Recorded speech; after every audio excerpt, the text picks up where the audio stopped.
রক্তের ঘাঁটি, এই বাংলার মাটি শহীদ মীর মুগ্ধর মাটি, এই বাংলার মাটি শহীদ আবু সাঈদের ঘাঁটি। এই বাংলার মাটিতে খুনি হাসিনা এবং তার দোসরদের কোন জায়গা আগামীতে দেশের জনগণ হতে দেবে না। প্রিয় বন্ধুগণ, কিছুদিন আগে ভারতের ডাক্তাররা ঘোষণা দিল তারা বাংলাদেশের কোন রোগী আর দেখবে না। আমরা সবাই আলহামদুলিল্লাহ পাঠ করলাম। আমরা বললাম ভারতে যাব না, মোদির দেশে আমাদের কোনো দরকার নেই। আর এই মোদির দেশের ডাক্তার বাবুরা বাংলাদেশের রোগী না পেয়ে দাঁত বের করে দিয়েছে, কারণ তাদের ভান্ডারে খাদ্যের অভাব। গতকাল তারা তাদের সেই সিদ্ধান্ত প্রত্যাহার করেছে আর দাঁত বের করে বলে আমরা বাংলাদেশের রোগী দেখব। তার মানে ভারত বাংলাদেশের উপর কতটা ডিপেন্ডেন্ট, নির্ভরশীল, এটা এই বক্তব্যের মাধ্যমে পরিষ্কার। কলকাতায় তারা ঘোষণা দিয়েছিল বাংলাদেশের মানুষকে তাদের ট্যাক্সিতে নাকি তারা তুলবে না। সেই ট্যাক্সি ড্রাইভাররা গতকাল প্রেস কনফারেন্স করে বলেছে আমরা বাংলাদেশের ভিজিটার্স, মানে যারা বাংলাদেশের ওখানে ভিজিটর যায় তাদেরকে তারা আহ্বান জানিয়েছে তারা যাতে বেশি করে ইন্ডিয়া যায়। বুঝছেন বিষয়টা ভাই? কিন্তু দুঃখের বিষয় ভারতের কিছু তথাকথিত বুদ্ধিজীবী, তাদের কিছু লেফটেন্যান্ট এই বাংলার নদীতে বলে বসে এই বাংলাদেশে তারা খায়, এই বাংলাদেশে থাকে আর বড় ভারতের প্লেট ছাড়া বাংলাদেশ চলবে না, ভারত ছাড়া বাংলাদেশ অন্ধকার। এরকম মুনাফাক যারা, এরকম ভারতের দালাল যারা, এদের পিঠের চামড়া তুলে দিতে হবে। আমরা বলতে চাই ভারতের পেঁয়াজ আমরা খাবো না, প্রয়োজনে পাকিস্তান থেকে পেঁয়াজ আমদানি করব। ভারতের কাপড় পরবো না, ভারতের শাড়ি পরবো না, ভারতের চিনি খাবো না। প্রয়োজনে চীন থেকে, পাকিস্তান থেকে, ইন্দোনেশিয়া থেকে, চাইনা থেকে আমরা পেঁয়াজ চিনি আমদানি করব। আমরা ভারতের উপরে কোনোভাবে ডিপেন্ডেন্ট নয়। ভারতের উপরে বাংলার মানুষ, এদেশের মানুষ কোনোভাবে নির্ভরশীল নয়। কিন্তু দুঃখের বিষয় পরিকল্পিতভাবে ওই কোল আলু আর ওই কোল আলু মিডিয়ার সমর্থক যারা, বুদ্ধিজীবী যারা, তারা পরিকল্পিতভাবে এরকম একটা হেজিমনি বাংলায় প্রতিষ্ঠা করেছে, এদেশে বাস্তবায়ন করেছে। তারা বারবার বলার চেষ্টা করে ইন্ডিয়া ছাড়া বাংলাদেশ চলবে না। যারা এই কথা বলবে তাদের মুখে জুতা ছেড়ে মারবে না। আমরা আর ইন্ডিয়ার কথা বলতে চাই না, আমরা আর ইন্ডিয়ার দিকে তাকাতে চাই না। ওই সুগন্ধবাবু বলেছিল আমরা আমাদের সীমান্ত বন্ধ করে দেব। আরে কথা, তুমি তো সীমান্তে অনেক আগেই বন্ধ করেছ, তার কথা দিয়েছ। আমরা বলবই তুমি সীমান্তের প্রাচীর দিয়ে দাও। আমরা ইন্ডিয়ার দিকে তাকাতে চাই না।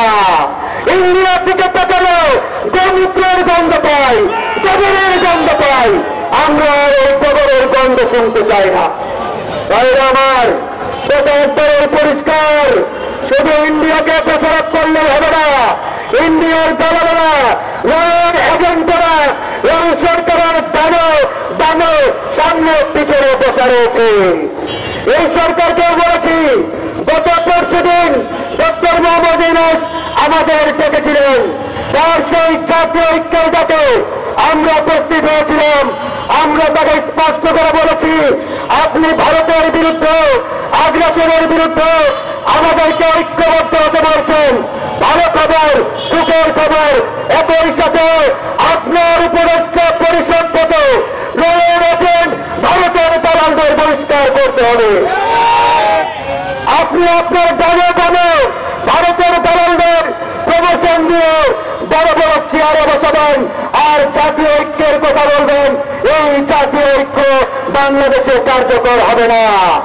আমরা দেখতে পাচ্ছি সচিবালয় থেকে শুরু করে এই ইউনিয়ন পরিষদ পর্যন্ত খুনি হাসিনার দালালেরা, রয়ের এজেন্টরা এখনো বহাল তবিয়তে বসা রয়েছে। তাই অনতিবিলম্বে ওই সচিবালয় থেকে শুরু করে প্রত্যেকটা দপ্তর, প্রত্যেকটা অফিস থেকে ভারতের গোলাম রয়ের দালালদের অনতিবিলম্বে বহিষ্কার করতে হবে। এই সরকারের উপদেষ্টা পরিষদ থেকে রয়ের এজেন্ট ইতিমধ্যে যারা উপদেষ্টা হিসেবে অন্তর্ভুক্ত হয়েছে তাদেরকে অপসারণ করতে হবে। এই বাংলার মাটি থেকে ভারতীয় আধিপত্যবাদকে আমরা কবর দিয়ে দিয়েছি। আগামীতে এদেশে ভারতের আগ্রাসন, আধিপত্যবাদ আর কোনদিন ফিরে আসবে না ইনশাআল্লাহ।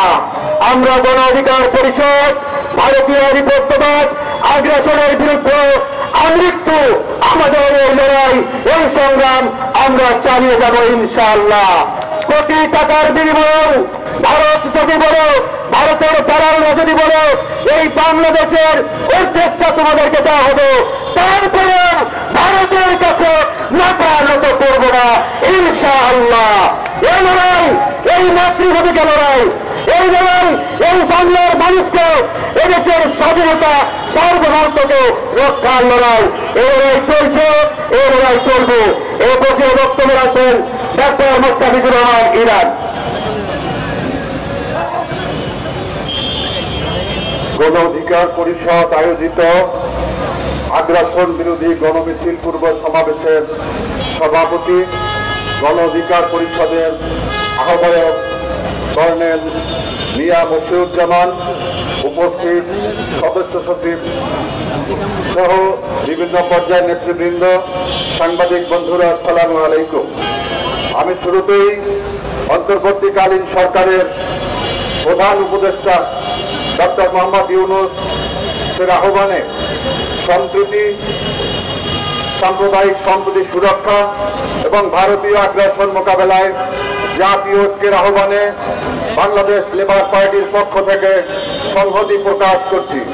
সংগ্রামী বন্ধুরা আমার, আজকে ভারত সংখ্যালঘুদের পক্ষে দাঁড়িয়েছে। ভারতে কি সংখ্যালঘু নেই? ভারতে সংখ্যালঘুদের উপরে যেভাবে পরিকল্পিতভাবে হত্যা, নির্যাতন, নিপীড়ন, পুড়িয়ে ফেলা হচ্ছে, তার ব্যাপারে তারা নিশ্চুপ কেন?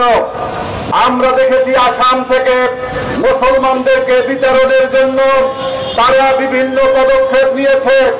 আমরা দেখেছি সেই কাশ্মীরের মুসলমানদেরকে তারা পুড়িয়ে মারছে, তারা হত্যা করছে, গণহত্যা চালিয়েছে, তাদের স্বাধীনতা তারা কেড়ে নিয়েছে। আমরা দেখেছি মধ্যপ্রদেশে, আমরা দেখেছি বিহারে, সেখানে তারা ধর্মীয় উন্মোদনা সৃষ্টি করে মুসলমান এবং বৌদ্ধদের উপরে তারা যেভাবে নির্বিচারে হত্যা করছে, এজন্য তো কথা বলতে হবে আমাদের বন্ধুরা। সংগ্রামী বন্ধুরা, আমরা দেখেছি এই গুজরাটের কসাই মজিদ, যিনি নিজেকে একজন ধর্ম নিরপেক্ষ ব্যক্তি মনে করে, অন্যদিকে একটি সাম্প্রদায়িক দল বিজেপির নেতৃত্ব দিয়ে আজকে ভারতের মস্তদে রয়েছে। তার নেতৃত্বে এই গুজরাটের সেই গণহত্যা চালিয়ে, দাঙ্গা লাগিয়ে মুসলমানদেরকে, হাজার হাজার মুসলমানদেরকে হত্যা করা হয়েছে। বাবরি মসজিদ দখল দিয়ে সেখানে আজকে মন্দির বানানো হয়েছে। আজকে ভারতে যেভাবে সংখ্যালঘুদের উপরে নির্যাতন, নিপীড়ন চলছে, এজন্য বাংলাদেশের 18 কোটি সাম্প্রদায়িক সম্প্রীতিতে বিশ্বাসী বাংলাদেশিরা বসে থাকতে পারে না। আমরা যেন জেগে উঠেছি। আমরা বর্তমান সরকারকে বলতে চাই, ভারতের আগ্রাসনের বিরুদ্ধে বাংলাদেশের সমস্ত ডানপন্থী, বামপন্থী, ইসলামপন্থী সমাজতন্ত্রী সব আপনার কাছে গিয়েছে।